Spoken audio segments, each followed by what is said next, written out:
ஆனால் அன்னைக்கு 10% ஆதரித்த ராகுல் காந்தி இன்னைக்கு எதை சொல்லி மோடியை தோற்கடிக்கலான்னு 3வது முறை பார்க்கும்போது ஜாதிவாரி கணக்கெடுப்பு. இது பிஜேபி எதிரில்லை. எப்படி நீங்கள் மோடி வந்தால் எஸ்சி எஸ்டி ஓபிசி இடஒதுக்கீட்டை ரத்து பண்ணிடுவாருன்னு சொல்லலாம். அது எவ்வளோ பொய். எப்படி ரத்து பண்ண முடியும்? யார் ரத்து பண்ண முடியும்? அப்போ நீங்கள் டெஸ்பரேட்டாக மோடி மேலே இப்படி ஒரு அபாண்டமான ஒரு குற்றச்சாட்டை நீங்கள் வைக்கிறது எந்த வகையில் நியாயம்? உண்மையான பெரியாரிஸ்ட் இருந்தால் கேட்டுக்குங்க. அகிலேஷ் யாதவ் பின்னாடியும் தேஜஸ்வி யாதவ் பின்னாடியும் இந்திரா காந்திக்கு பேரன் பரிதாபமாக நிற்கிறாரு ராகுல் காந்தி. காரணம் மோடிங்கிற ஓபிசி இந்தியாவில் பிரைம் மினிஸ்டராக வந்து அவங்க பூட்டா நெஹ்ருக்கு சாதனையை முறியடிக்க போகிறதுப்பா. புரிஞ்சுடுங்கப்பா பெரியாரிஸ்டுகளா, போலி பெரியாரிஸ்டாக இருக்காதீங்கப்பா. உங்கள் ஜெயலலிதா அம்மையார் ஆட்சி காலத்தில் தரம் குறைஞ்ச நிலக்கரி வாங்கின ஊழலை பற்றி இன்னைக்கு ராகுல் காந்தி பேசியிருக்கிறாரு. ஸோ சும்மா எட்டாக்கனிக்கு கொட்டாய விடாதீங்க காங்கிரஸ் கூட்டணின்னு. சேனல் 5 தமிழ் நேயர்களுக்கு வணக்கம். இன்றைய நேர்காணலில் நம்மோடு இணைந்திருக்கும் சிறப்பு விருந்தினர் அரசியல் திறனாய்வாளர் ரவீந்திரன் துரைசாமி அவர்கள். வணக்கம் சார். வணக்கம் விஷால் புலிவார். சார், இப்போ நம்ம தேர்தல் பிரச்சாரங்களை நம்ம பார்க்கும்பொழுது பிரதமர் நரேந்திர மோடி அவர்கள் எதிர்க்கட்சியை நோக்கி ஒரு குற்றச்சாட்டு வைக்கிறாரு. சமூகத்தை பிளவுபடுத்தி இந்தியா கூட்டணி ஆதாயம் தேட பார்க்குதுன்னு. பிரதமருடைய இந்த குற்றச்சாட்டுடைய பின்னணி என்னவா இருக்கும் சார்? பிரதமரோட இந்த குற்றச்சாட்டின் பின்னணி 2014 மோடி பிரைம் மினிஸ்டர் கேண்டிடேட்டாட்டு வரும்போது அவங்க வந்து மோடியை நீச் ஆத்மின்னு சொன்னாங்க. மணிசங்கர் ஐயரும் சொன்னாப்புல பிரியங்கா காந்தியும் சொன்னாங்க. மோடி ஒரு ஓபிசி சமூகத்தை சேர்ந்தவர். தெளின்னு சொல்லக்கூடிய ஆயில் ப்ரொசஸிங் கம்யூனிட்டி. செக்கில் எண்ணெய் ஆட்டி தூய்மையான எண்ணெயை கோயில்களுக்கும் அக்ரகாரம் மற்றும் பிற உயர் வகுப்பார்கள் மற்ற இந்த தூய எண்ணெயை செக்கில் ஆட்டக்கூடிய எண்ணெயை வாங்கக்கூடிய மக்களிடம் அதை விற்பனை செய்து வாழக்கூடிய ஒரு ஓபிசி சமூகத்தை சேர்ந்தவர். அவரை வந்து நீச் இன்னும் டிஸ்ட்ரக்டிவ் தொழில் செய்யக்கூடிய ஒரு இன்னும் ஒரு நீச் ஆத்மின்னு பேசுனது ஒரு அராஜகமான ஒரு தவறான ஒரு பிரச்சாரம். அப்பா யார், முன்னோர்கள் யார், கருப்பாக இருந்து காளான் சாப்பிட்டு கலர் ஆகிட்டாங்க. அதெல்லாம் காங்கிரஸ்காரங்க மோடி மேலே வச்ச விமர்சனங்கள். குஜராத் சென்ட்ரிக்கான காங்கிரஸ்காரங்க மோடி மீது வச்ச விமர்சனங்கள். இதை அமித்ஷா என்னென்ன தொழில் என்னென்ன முறையில் விமர்சிப்பாங்கங்கிறதெல்லாம் அந்த காலகட்டத்தில் சொல்லியிருக்காங்க. குஜராத்தை சேர்ந்த பாஜக தலைவர்களோட மோடியை ஒரு 4 ஜாதியோடு ஒப்பிட்டு அநாகரிகமாக பேசுவாங்கங்கிறது தான் குஜராத் பாஜக தலைவர்களோட வருத்தம். அதை தான் நானே இங்கே சொல்லுவேன். தந்தை பெரியார் உயிரோடு இருந்தால் மோடி ஆதரிச்சிருப்பார். இதை தாண்டி இன்னும் சில விஷயங்களை ரொம்ப பெரியார் சொன்னாலும் கூட நம்ம அதை மீண்டும் அதை பதிவு பண்ண வேண்டாம். இந்த மாதிரிப்பட்ட ஒரு இஷ்யூவை எடுத்தாங்க. அப்புறம் 2019 மோடிக்கு எதிராக சட்டைக்கு வெளியே பூணூல் போட்டு ஜனுதாரி இந்துன்னு சொன்னாங்க. ஜனுதாரி இந்துன்னா நான் பூணூல் அணிந்த இந்து, நான் உயர்ந்த இந்து, அப்போ மற்றவங்கள்லாம் இழிவான இந்துவா? இதுவும் பெரியார் இருந்தால் என்ன சொல்வாருங்கிறத நம்ம சொல்லுவோம். நமக்கு நியாயத்தை எந்த இடத்துலையும் டானின் அடிக்கக்கூடியவங்க தானே நம்ம. ஸோ சட்டைக்கு வெளியே பூணூலை போட்டு கவுல் பிராமணர் என்ன குலம் அது இதுன்னு போட்டு இதெல்லாம் பண்ணி மோடிக்கு எதிராக அவங்க அரசியலை பண்ணாங்க. கடைசியாக அந்த எஸ்டி கான்ஸ்டியூஷன் அமெண்ட்மெண்ட் மோடி பண்ணி கொடுத்தாரு. அம்பேத்கரால் தான் நான் இந்த இடத்துல நிற்கிறேன்னு சொல்லக்கூடிய மோடி அட்டவணை பிரிவு மக்களுக்கு கான்ஸ்டியூஷன் அமெண்ட்மெண்ட்டை பண்ணி கொடுத்தாரு. இவங்க அந்த இடத்துக்குள்ளே உயர் ஜாதியினரை தூண்டி விட்டு எங்கள் வாக்குகளை வாங்கிக்கிட்டு எங்களுக்கு எதிராகவே இது கைது நடவடிக்கை விசாரணை கைது நடவடிக்கைக்கு மோடி எஸ்சி எஸ்டிக்கு ஆதரவாக போயிட்டாருன்னு பெரிய பிரச்சாரங்களை பண்ணாங்க. மத்திய பிரதேஷ், ராஜஸ்தான், சத்தீஸ்கரில் பாஜக தோற்கடிக்கவும் செய்து விட்டாங்க. அப்போ உடனே எஸ்டி கான்ஸ்டியூஷன் அமெண்ட்மெண்ட் பண்ணி கொடுத்ததுனால தோத்துட்டோம்னு சொல்லும்போது பாஜக தேர்தல் அறிக்கையிலையோ மோடி பிரச்சாரத்திலேயோ இல்லாத 10% இடபிள்யூஎஸை கொடுத்தாரு. ஏன்னா இந்த எஸ்சி கான்ஸ்டியூஷன் அமெண்ட்மெண்ட்டுக்கு எதிராக அப்பர் காஸ்ட் போனதுனால அதை டக்குன்னு கொடுத்தாரு. ராகுல் காந்தி அதை ஆதரித்தார். அதை ஆதரித்தவங்களுக்கு ஓட்டு போடாமல் பிராமின், ராஜ்புட்டு, ஹயஸ்தா, பூமிகார், ஜெய்ஸ்வால், அலுவாலியா இந்த மாதிரி அப்பர் காஸ்ட் பீப்புள் எல்லாம், இதில் அலுவாலியா ஜெய்ஸ்வாலாம் சோஷியல் ஸ்டிக்மா உள்ளவங்க, டேடி டேப்பிங் கம்யூனிட்டி தான், பட் அப்பர் காஸ்ட். இவங்கெல்லாம் வந்து மோடிக்கு முழு ஆதரவை நல்கிட்டாங்க. அது ராகுல் காந்திக்கு பெரிய அதிர்ச்சி. அப்போல்லாம் 10% நான் ஸ்டாலினை குறை சொல்ல, பிரின்சிபல் பொலிட்டிஷியன் 10% இடஒதுக்கீடு அன்னைக்கு எதுக்காரு இன்னைக்கு எதுக்காருன்னு நான் சொல்லிட்டு தானே இருக்கிறேன். ஆனால் அன்னைக்கு 10% ஆதரித்த ராகுல் காந்தி இன்னைக்கு எதை சொல்லி மோடியை தோற்கடிக்கலான்னு 3வது முறை பார்க்கும்போது ஜாதிவாரி கணக்கெடுப்பு. இது பிஜேபி எதிரில்லை. சில இடங்களில் மாநிலத்துக்குன்னு ஜாதிகள் பேர் மாறுறது, அதில் ஒவ்வொரு மாநிலத்திலும் லிஸ்ட்டு மாறுறதுன்னு சில இடர்பாடுகளை சொல்கிறாங்களே தவிர பீகாரில் ஆதரித்தாங்க. எனிவே இதை கடுமையாக பாஜகவுக்கு எதிராக மோடிக்கு எதிராக ராகுல் முன்னெடுக்கிறாரு. அடுத்து 50% இடஒதுக்கீடு, 50% மேலே இடஒதுக்கீடு போகணுன்னு. இப்போவே 59%, இந்த 10% ஈடு ரிலீஸுக்கு பிறகு இருக்குது. ஆனால் 50க்கு மேலே போகணும். ஏதோ மோடி தான் அதை தடுக்கிறாருங்கிற மாதிரி ஒரு இதை பண்ணுறாரு.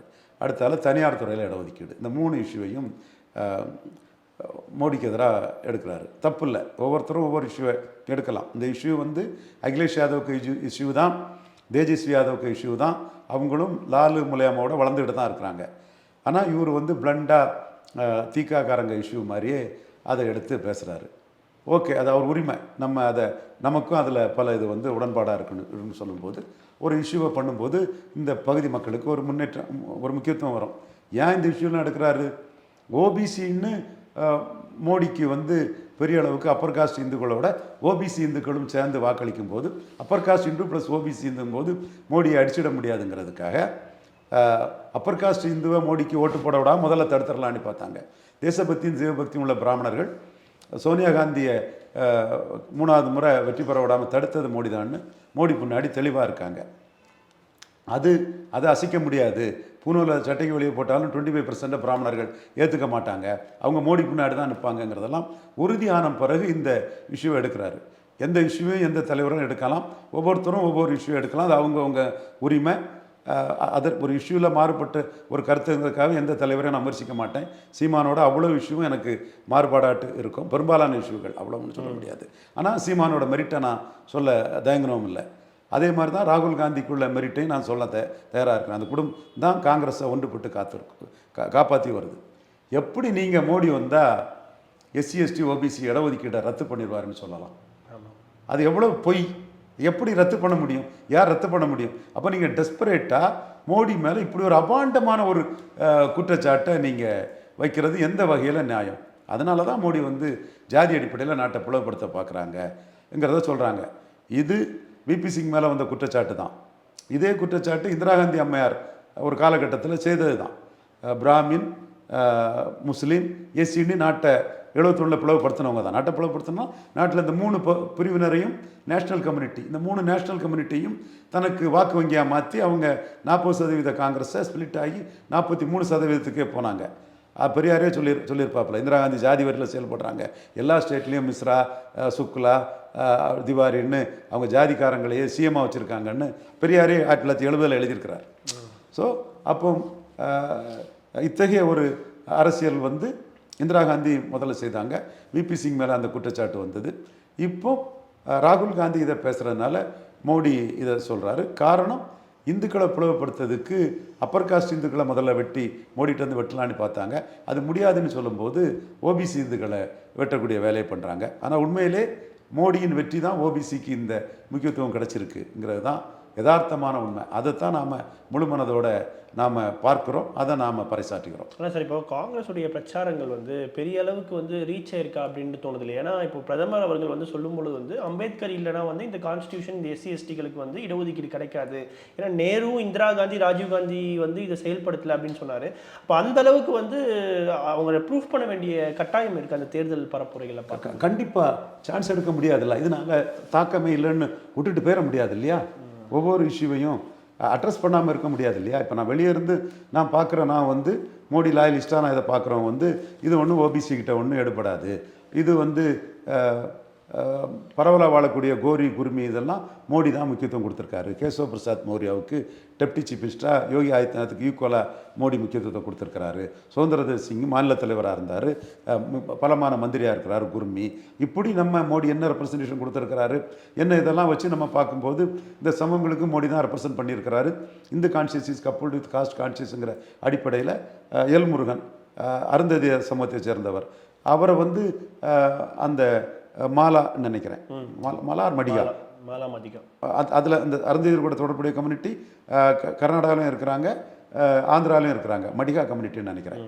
அந்த மடிகா கம்யூனிட்டிஸுக்காக முருகன் ஒரு ரெப்ரசன்டேட்டிவாக ஆந்திரா கர்நாடகாவிலலாம் முன்னிறுத்துறாங்கன்னா, இந்த மாதிரி ரெப்ரசன்டேஷன் இல்லாத பல கம்யூனிட்டிஸுக்கு வந்து ஓபிசி எஸ்சியில் மோடி தான் எம்பவர் பண்ணியிருக்கிறாரு. Baby Rani Maurya Chamar community, Mayawati community empower பண்ணியிருக்கிறாரு. இது மோகன் யாதவ் மத்திய பிரதேசில் சீஃப் மினிஸ்டராக கொடுத்துருக்கிறாரு. இதெல்லாம் இருந்த பிறகும் கூட அப்பர் காஸ்ட் தன் பக்கம் வரல, மோடி பக்கமே நின்றுட்டாங்க சூழ்நிலையில் மோடி இந்த ஓபிசி எஸ்சி எஸ்டி இஷ்யூவை எடுக்கிறார். ராகுல் ஓபிசி எஸ்டி எஸ்சி இஷ்யூ எடுக்கிறாரு. அந்த இஷ்யூ எடுக்கிறது எனக்கு மகிழ்ச்சி தான். அது நான் எந்த இஷ்யூக்காக பாசிட்டிவ் சோஷியல் ஜஸ்டிஸுக்கு போராடிட்டு இருக்கணும், அந்த இஷ்யூவை ஒரு தேசிய தலைவர் எடுக்கிறாருன்னா ஐ எம் ஹாப்பி. நான் இஷ்யூவில் வந்து காம்ப்ரமைஸ் பண்ணக்கூடியவனே இல்லை. அது சீமான் இஷ்யூனாலும் சரி, எந்த இதுனாலும் சரி, என் இஷ்யூக்குள்ளே நான் கரெக்டாக நின்று போகக்கூடிய ஒரு தனித்தன்மையோட நான் போகக்கூடிய ஒரு சோஷியல் ஒர்க்கர். அந்த இடத்துக்குள்ளே அவர் எடுக்கிறது தப்பு இல்லை. ஆனால் மோடி அதை அபாலிஷ் பண்ணிடுவாருன்னு அபாண்டமாக மோடி மேலே குற்றம் சாட்டுறது தான் தவறு. அதுக்கு தான் மோடி இந்த பதிலை சொல்கிறார். சார் தாண்டி சார், இப்போ காங்கிரஸ் கட்சியை பொறுத்த வரைக்கும் கடந்த காலத்தில் ஒரு விமர்சனம் என்ன வருதுன்னா, சாஃப்ட்வேர் இந்துத்துவ நோக்கி அவங்க போகிறாங்க. காங்கிரஸில் ராகுல் காந்தி பார்த்தீங்கன்னா நிறைய கோவில்களுக்கு போகிறதோ இந்த மாதிரியான விஷயங்கள் எடுத்தாங்க. ஏன் இந்த முறை வந்து காங்கிரஸ் தரப்புலேருந்து அந்த சாஃப்ட்வேர் இந்துத்துவம் எதுவும் பேசாததுக்கான காரணம் என்ன சார்? சாஃப்ட்வேர் இந்துத்துவா ஆம் ஆத்மி பேசுகிறாங்களே, அவங்க டிரான்ஸ்ஃபர் ஆயிடுச்சு இல்லை, அவர் எல்லா தடவையும் கன்சிஸ்டண்டாக பேசுகிறாங்க. குறிச்சிக்கிடுங்க, ஆம் ஆத்மி எதிர்கட்சி வரிசைக்குள்ள அரவிந்த் கெஜ்ரிவால் ராகுல் காந்தியை இன்னும் பல இடங்களில் வீக்கன் பண்ணுவார். டெல்லி பஞ்சாபில் மட்டும் இல்லை, ஏன்னா கன்சிஸ்டண்டாக இருக்கிறாரு. ராகுல் காந்திட்டு அந்த கன்சிஸ்டன்சி இல்லை. மோடி இருக்கிறாரேங்கிற, ஐயோ நம்ம குடும்பத்துக்குள்ள இடத்துல மோடி இருக்கிறாரேங்கிற ஒரு எண்ணம் தான் இருக்குது. இங்கேயும் தமிழ்நாட்டில் பல அரசியல் விமர்சகர்களுக்கு ஐயோ நம்ம ஜாதி இருக்கு என்ற இடத்துல மோடி இருந்து நெஹ்ருவையும் தாண்டி போகிறாரேங்கிற வைத்தறிச்சல் இங்கே இருக்குது. வெளிப்படையாக தான் நான் சொல்கிறேன். அவங்கவுங்க மனச்சாட்சி தெரியும். பெரியார் மண்ணில் போலி பெரியாரிஸ்ட்டுகளுக்கு இதெல்லாம் கண்டுபிடிக்க முடியாது. டல் ஹெட்டட் பெரியாரிஸ்ட் அவங்கெல்லாம் விட்டுருங்க அவங்கள. ஸோ இந்த இடத்துக்குள்ளே ராகுல் காந்தி தாண்டி கமல்நாத் வந்து மத்திய பிரதேசில் சாஃப்ட் இந்துத்துவாவில் இருந்தார். என்னென்ன கொள்கையெல்லாம் சொன்னாங்கன்னு உங்களுக்கு தெரியும். ஆனால் தோற்று போனதுனால ராகுல் காந்தி முன்னாடி கவுல் பிராமணர்னு சொன்னவர் இப்போ அதை சொல்கிறதில்ல. ஆனால் சார், இப்போது இந்தியா கூட்டணியில் வந்து தகுதியான பிரதமர்கள் இல்லை அப்படின்னு சொல்லி அமித்ஷா அவர்கள் சொல்கிறாங்க. பொதுவாக இந்த பிரதமர் வேட்பாளர்களை முன்னிறுத்துறதுன்றதே வந்து தேர்தலில் ரொம்ப முக்கியமாக இருக்கா சார்? இப்போ 80ல் ஜனதா கவர்மெண்ட்டு கிச்சடி கவர்மெண்ட்டாக மொரார்ஜி 5 வருஷம் ஆண்டு நல்லா மீண்டும் வர வேண்டிய இடத்துல ஜெகஜோன் ராம் சரண் சிங்னு எல்லாம் கூத்தடித்து அது விழுந்த ஒரு சூழ்நிலையில் இந்திரா காந்தி அம்மையார் நிலையான ஆட்சின்னு 80ல் அதை சொல்லி ஒரு கிரிப்பை ஏற்றிக்கிட்டாங்க. அப்புறம் நிலையான ஆட்சிங்கிறது காங்கிரஸுக்கு பயன்பட்டது. 14, 19 பிரைம் மினிஸ்டர் கேண்டிடேட்டை காங்கிரஸ் வந்து ப்ரொஜெக்ட் பண்ணலை. 14ல் அவங்க ப்ரொஜெக்ட் பண்ணியிருக்கணும். மன்மோகன் சிங் ஏறிடுவார், 2வது முறையும் அவர் சொல்லக்கூடாதுன்னு பண்ணலை. 19ல் ராகுலே ப்ரொஜெக்ட் ஆகிருக்கணும், இல்லை 24வது ராகுல் ப்ரொஜெக்ட் ஆகிருக்கணும். ராகுல் ப்ரொஜெக்ட் ஆனால் அகிலேஷும் தேஜஸ்வியும் சம்மதிக்க மாட்டாங்க. அகிலேஷ் தேஜஸ்விக்கு பின்னாடி இவங்க டம்மியா ராகுல் இருக்கிறதான் மகிழ்ச்சி. எப்பா இது தந்தை பெரியார் கொள்கைக்கு வெற்றிப்பா. தமிழ்நாட்டு திராவிட கழக கால்களே, போலி பெரியாரிஸ்டுகளை பற்றி எனக்கு கவலை இல்லை. உண்மையான பெரியாரிஸ்ட் தான் கேட்டுக்குங்க. அகிலேஷ் யாதவ் பின்னாடியும் தேஜஸ்வி யாதவ் பின்னாடியும் இந்திரா காந்திக்கு பேரன் பரிதாபமாக நிற்கிறாரு ராகுல் காந்தி. காரணம் மோடிங்கிற ஓபிசி இந்தியாவில் பிரைம் மினிஸ்டராக வந்து அவங்க பூட்டா நெஹ்ருக்கு சாதனையை முறியடிக்க போகிறதுப்பா. புரிஞ்சுடுங்கப்பா பெரியாரிஸ்டுகளா, போலி பெரியாரிஸ்டாக இருக்காதீங்கப்பா. சார் தாண்டி காங்கிரஸ் கட்சி வந்து சார் இந்த தேர்தலை பொறுத்த வரைக்கும் யாரை வந்து ஒரு பேக்கிங்காக நம்பி இவங்க வந்திருக்காங்க சார்? 2019 குறிப்பாக, சரி 2024 காங்கிரஸ் கட்சியா? ஆமாம். பிளண்டாக என்ன இஷ்யூ கிடைக்குதோ அவ்வளோத்துலேயும் மோடி எதிர்த்து பேசிடணும். மோடி எஸ்சி எஸ்டி ஓபிசி இடஒதுக்கீடை தூக்கி வீசிடுவார். ராஜ்புட்ஸுக்கெல்லாம் கோபம், ஜாட்டுகளெல்லாம் கோபம், ஒன்றுக்கு ஒன்று முரண்பாடாட்டு என்ன அதை பற்றியெல்லாம் கவலைப்படாமல் மோடிக்கு எதிராக என்னென்னலாம் இருக்கோ அவ்வளோத்தையும் தூக்கி வீசிடணும். இதுதான். ஆனால் சமூகங்கள் அடிப்படையில் சொல்கிறேன் சார், சமூகங்கள் அடிப்படையில் எந்த பேக்கிங்கை பேஸ் பண்ணி அவங்க காங்கிரஸ் சந்திக்கிறாங்க? சமூகங்கள் அடிப்படையில் காங்கிரஸுக்குன்னு பேக்கிங் இல்லை. அங்கே காங்கிரஸ் கூட சேர்றதுனால யாதவ் பேக்கிங் வந்து அகிலேஷ் யாதவுக்கும் தேஜஸ்விக்கும் இருக்கும். முஸ்லீம்ஸும் அவங்க கூட தான் இருக்கிறாங்க. ப்ளஸ் காங்கிரஸும் சேரும்போது அந்த முஸ்லீம் பேக்கிங் வந்து முழுமையாக போகிறதுக்கான வாய்ப்புகள் இருக்குது. பாஜகவும் அந்த இடத்துக்குள்ளே கொஞ்சம் கன்ஃபியூஸ் ஆகிட்டாங்க.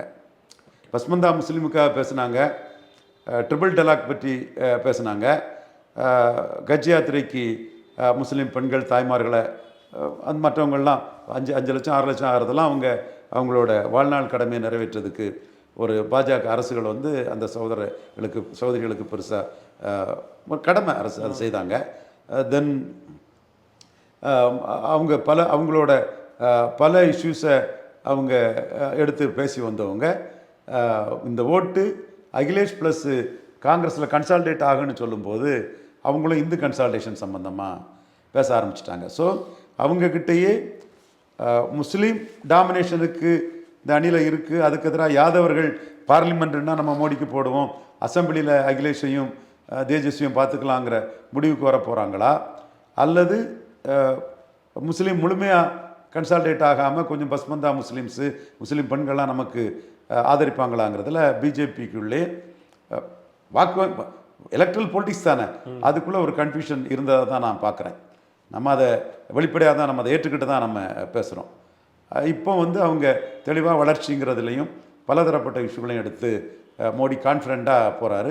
ஏற்கனவே நடந்த இதிலே தனக்கு கம்ஃபர்டபுள் லீடு கிடச்சிட்டுன்னு அவர் நினைக்கிறார். அதே மாதிரி மல்லிகார்ஜுன கார்கே கிட்ட ஒரு கேள்வி கேட்கும் போது, ஏன் காங்கிரஸ் வந்து ரொம்பவே குறைவான தொகுதிகள், அதாவது இத்தனை வரலாற்றில் பார்த்தீங்கன்னா 228 தொகுதி 328 தொகுதிகளில் தான் வந்து காங்கிரஸ் வந்து போட்டிடுறாங்க. அதுக்கு அவங்க சொல்லக்கூடிய விஷயம் என்னன்னா, எதிர்க்கட்சிகளை ஒன்றிணைக்கவும் பாஜகவை தோக்கடிக்கவும் தான் சொல்கிறாங்க. இந்த வாதம் சரியானதா சார் காங்கிரஸ் தரப்புலேருந்து? சோனியா காந்திக்கு ஸ்ட்ராட்டஜி அதுதான். மேக்சிமம் விட்டு கொடுத்து 1-to-1 கொண்டு வரணுங்கிறது தான் ஒரு ஸ்ட்ராட்டஜி தான், ஒரு நல்ல ஸ்ட்ராட்டஜி தான். இப்போ முக ஸ்டாலினுக்கு எதிராட்டே நானே 1-to-1 தான் ஸ்டாலினை தோக்கடிக்க முடியும், எடப்பாடியை முன்னிறுத்தி ஸ்டாலினை தோக்கடிக்க முடியாது, எடப்பாடி இல்லாமலும் தோக்கடிக்க முடியாதுங்கிற கருத்தை நான் சொல்லும்போது வந்து ஒரு தொடர்ந்து ஆட்சியில் இருக்கக்கூடிய ஒரு கவர்மெண்ட்டை 1-to-1 கொண்டு வந்து தோக்கடிக்க முயற்சி பண்ணுறது தவறில்லை. ஆனால் என்ன பிரச்சனைன்னா 1-to-1 கொண்டு வரும்போது பெருஞ்சர் அண்ணா பெருந்தகையும் முதலமைச்சர் ராஜாஜியும் கொண்டு வந்த 1-to-1 தமிழ்நாட்டில் 46% ஓட்டில் இருந்த காமராஜுக்கு எதிராக அவங்களும் ஒரு 50% ஓட்டுக்கிட்ட வந்துட்டாங்க. 1-to-1 தாங்க முக்கியம். எம்ஜிஆர் துப்பாக்கிச்சூடுனால வெற்றி பெற்றுன்னு எம்ஜிஆர் திரும்ப பிற்காலத்தில் சீஃப் மினிஸ்டர் ஆனதும் எல்லாருமே சீஃப் மினிஸ்டர் ஜாலரா அடிக்கிறது வரலாற்றை மாற்றி பேசுவாங்க. மக்கள் தலைவர் எம்ஜிஆருக்கு பங்களிப்பு இருந்தது, நான் மறுக்க வரல. அது நம்ம அது அவர் மேலே நல்ல வள்ளல் பெரிய புத்திசாலித்தனமான அரசியல்வாதியாக நின்னார், சமூக நீதிக்கான அரசியல்வாதியாட்டு நின்னார். பட் 1-to-1 தான் அந்த இடத்துக்குள்ள மெயின். இது ராஜாஜி ஆயத்தனார் எல்லாத்தையுமே கொண்டு வந்தார், 1-to-1 இது பண்ணார். அதே மாதிரி 1-to-1ங்கிற ஸ்ட்ராட்டஜி தப்பான ஸ்ட்ராட்டஜி இல்லை. ஆனால் மோடிக்கு வந்து யூபியில் மோடி தலைமைக்கு 54% பலம் இருக்குது பார்லிமெண்ட்டுன்னா. பீகாரில் 54 மேலே இருக்குது. ஹரியானா, இமாச்சல், உத்தரகண்ட் எல்லாமே 50% மேலே இருக்குது. ஸோ 1-to-1 நீங்கள் கொண்டு வந்திருக்கீங்க. இந்த 1-to-1 மக்களவை தேர்தலை பொறுத்தவரை அது பொருந்தா கூட்டணியாக தான் இருக்கும்.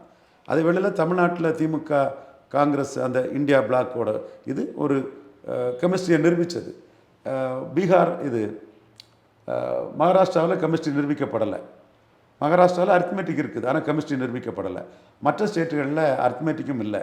அதனால் 1-to-1 தாண்டி உங்களுக்கு கொண்டு வர 1-to-1 தாண்டி மோடி பிரதமருங்கிறதுக்கு ராஜஸ்தான், இமாச்சல், சத்தீஸ்கர், ஜார்க்கண்ட் போன்ற இடங்களில் பலம் நிரூபிக்கப்பட்டிருக்குது. 50% மேலே இருக்குது. அந்த இதில் தான் நான் மீண்டும் 2019 வெற்றியை மோடி பெறுவார்.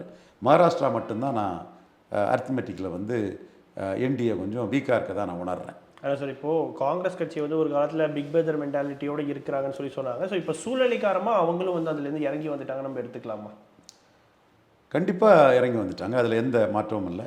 ராகுல் காந்தி தானே ஸ்டாலின்கிட்ட பேசி 10க்கு சம்மதிங்க, நாங்களும் ஸ்டேட்டஸ் கோவுக்கு அசம்பிளியும் சம்மதிக்கணும்னு சொன்னாங்க.